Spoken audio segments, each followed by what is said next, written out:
Hello guys, நான் தான் உங்களுக்கு எஃப்எஃப் கிங் முகுந்த். இன்றைக்கி நான் உங்களுக்கு என்ன தெரிவிக்க வந்திருக்கேன்னா, நம்ம ஃப்ரீ ஃபயரில் ஒரு முக்கியமான ஒரு கேரக்டர் ஸ்கில் இருக்குது. இந்த கேரக்டர் ஸ்கில் நிறையா பேர் யூஸ் பண்ண மாட்டேங்கிறீங்க. இந்த கேரக்டர் ஸ்கில் யூஸ் பண்ணிங்கன்னா ஷார்ட் ரேஞ்ச் இருந்தாலும் சரி, லாங் ரேஞ்ச் இருந்தாலும் சரி, ரேட் ஆஃப் ஃபயரை இன்க்ரீஸ் பண்ணும். நான் அடுத்த ஒரு கிளிப்பு போடுறேன், அதை பார்த்துட்டு வாங்க. நீங்கள் மறக்காமல் யூஸ் பண்ணி பார்த்துட்டு கமெண்டில் சொல்லுங்கள். நானும் பார்க்குறேன் எத்தனை பேர் யூஸ் பண்ணீங்கன்ட்டு.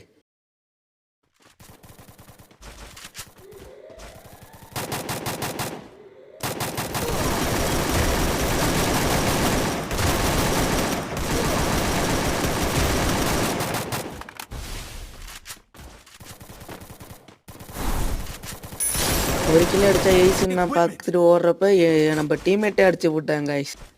சின்ன சேனலு இப்போ தான் ஓப்பன் பண்ணியிருக்கேன். இது வரைக்கும் சப்போர்ட்டு கொடுத்தவங்களெல்லாம் நன்றி. மறக்காமல் நான் லைக்கு சப்ஸ்கிரைபு ஒரு 2 பேருக்கு ஷேர் பண்ணிட்டு நம்ம சேனலை கொஞ்சம் சப்போர்ட் பண்ணுங்கள். உங்கள் கூடயே நான் ரூம் வச்சு போடுறேன்னா வரேன். மறக்காமல் எல்லோரும் உங்கள் யூஐடி கமெண்ட்டில் சொல்லுங்கள். ஓகே, டாட்டா, பாய் பாய்.